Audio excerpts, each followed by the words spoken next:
First type जो है वो है case control study. Case control study 5 marks में पूछते हैं, तो केस कंट्रोल स्टडी को हम रेट्रोस्पेक्टिव स्टडी भी बोलते हैं, backward looking study, effect to cause study, outcome हो चुका है, आउटकम टू एक्सपोजर स्टडी, ठीक है, disease to risk factor study, ये इसके सिनोनियम्स हैं। केस कंट्रोल स्टडी को हम क्या कहते हैं?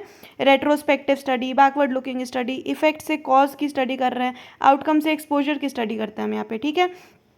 तो ये पॉपुलेशन है, हम पीछे की तरफ स्टडी करते हैं। डायरेक्शन ऑफ इंक्वायरी किधर है? इस तरफ है एरो, ठीक है। तो डायरेक्शन ऑफ इंक्वायरी का एरो इधर बनाना, यहाँ पे हम पॉपुलेशन में से केसेस और कंट्रोल, ठीक है। तो केसेस मतलब पीपल विद डिजीज, कंट्रोल मतलब पीपल विदाउट डिजीज, और उससे पूछेंगे कि एक्सपोज की नॉट एक्सपोज, एक्सपोज की नॉट एक्सपोज, ठीक है। तो ये होता है केस कंट्रोल स्टडी। इसके फीचर्स क्या हैं? तो both exposure and outcome, both exposure and outcome have occurred before the start of study, है ना। तो before the start of study में ही क्या हो चुका है? एक्सपोजर भी ऑलरेडी हो रखा है और डिजीज़ भी ऑलरेडी हो रखी है ना। तो हम बस इसमें से ऐसे पूछताछ कर रहे हैं पीछे की तरफ कि यही वाला एक्सपोजर से हुआ था ना तुम्हें ये वाली डिजीज़, इस तरीके से। तो both exposure and outcome they have already occurred before the start of the study, इस केस कंट्रोल स्टडी में ये होता है। उसके बाद स्टडी जो है it proceeds backward from the effect to the cause, ठीक है। It proceed backward and it is used, it uses a control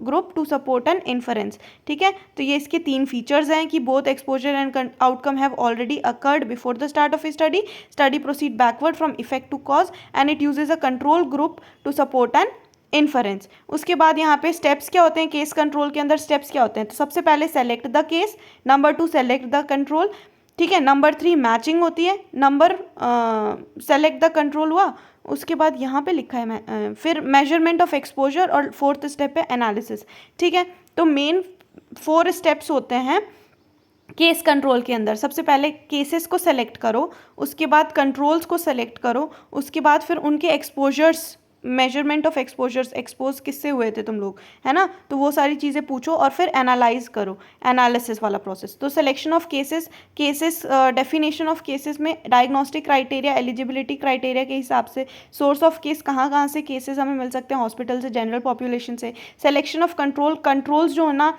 ये सिमिलर होना चाहिए केस से, ठीक है। Control must be similar to the case as possible except for absence of disease, बाकी सब कंट्रोल्स जो है ना वो सिमिलर होने चाहिए, ठीक। उसके बाद फिर सोर्सेस ऑफ कंट्रोल कहाँ से ले सकते हैं? तो ये भी हॉस्पिटल से, रिलेटिव से, उसके बाद नेबरहुड से, जनरल पॉपुलेशन से।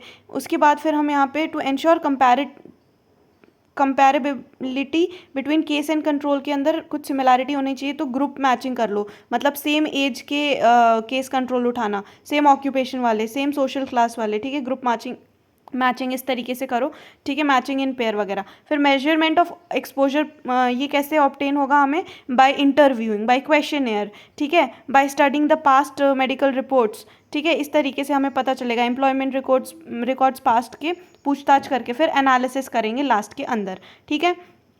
तो ये इसके स्टेप्स हो गए, 4 मेजर स्टेप्स हो गए, selection of cases, selection of control, matching, और मैचिंग भी कर लेना बीच के अंदर ही। उसके बाद मेजरमेंट ऑफ एक्सपोजर और एनालिसिस। उसके बाद फिर यहाँ पे हम केस कंट्रोल के अंदर क्या करते हैं? ऑड्स रेशियो कैलकुलेट करते हैं। तो ये क्या बताता है? Estimation of risk, strength of association बताता है कि डिजीज़ और रिस्क फैक्टर में कितनी एसोसिएशन थी, ठीक है। तो estimation of risk, strength of association हम केस कंट्रोल में ऑड्स रेशियो से कैलकुलेट करते हैं। यहाँ पे लिखा है कि it cannot provide with incidences, so relative risk cannot be calculated with this odd ratio, it can estimate, so an estimate of relative risk that is known as odds ratio, ठीक है। Odds ratio होता है, इसका formula A/D/B/C इस तरीके से कुछ है।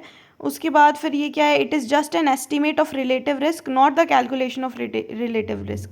ये सिर्फ एक एस्टिमेशन है रिलेटिव रिस्क का, ठीक है, सिर्फ एक एस्टिमेट बताता है, सिमिलर टू रिलेटिव रिस्क है, ठीक है। तो अगर ऑड रेशियो तुम्हारा इस तरीके से इन्फ्रेंस बनाना, अगर ऑड रेशियो मोर देन 1 है तो ये पॉजिटिव एसोसिएशन है, ठीक है। अगर ऑड रेशियो जो है वो मोर देन 1 आ रहा है तो पॉजिटिव एसोसिएशन है।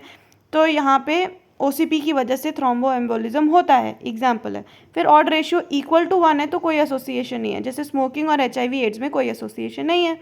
फिर ऑड रेशियो अगर लेस देन 1 है तो ये नेगेटिव एसोसिएशन है, मतलब रेगुलर फिजिकल एक्सरसाइज से कोरोनरी आर्टरी डिजीज़ जो है वो नहीं होगी, थोड़ा सा नेगेटिव एसोसिएशन है ये। तो पॉजिटिव, नो एसोसिएशन और नेगेटिव एसोसिएशन इस तरीके से बताना। उसके बाद लास्ट सेक्शन यूटिलिटी क्या है केस कंट्रोल स्टडी की, तो इन्वेस्टिगेशन ऑफ रेयर डिजीजेस की इन्वेस्टिगेशन करने के लिए हम यूज़ करते हैं इसको। यहाँ पे हम इससे क्या यूज़ कर, इससे स्टडी ऑफ मल्टीपल एक्सपोजर हो जाता है, study of multiple exposure, investigation of long latent period, investigation of long latent period हमें पता चल जाएगा। ठीक है, तो ये 3 यूटिलिटी है उसकी। क्या है utility? Investigation of rare disease, study of multiple exposure, investigation of long latent period. Advantages क्या है केस कंट्रोल स्टडी के? इनएक्सपेंसिव है, रैपिड हो जाता है, इनएक्सपेंसिव है, रेयर डिजीज़ की स्टडी के लिए हम यूज़ करते हैं, ये इसका एडवांटेज है। नो एथिकल प्रॉब्लम, कोई एथिकल प्रॉब्लम नहीं है। Multiple potential risk factor of the disease हमें पता चल जाएगा पीछे की स्टडी करके। ठीक है, डिसएडवांटेजेस क्या है? तो सिलेक्शन बायस में प्रॉब्लम हो सकती है, केस कंट्रोल स्टडी सेलेक्ट करते टाइम सिलेक्शन बायस प्रॉब्लम हो सकती है। उसके बाद फिर incidence can not be measured, ये भी इसका एक डिसएडवांटेज है कि इंसिडेंस हम मेजर नहीं कर सकते। तो ये हमारा हो गया केस कंट्रोल स्टडी के बारे में।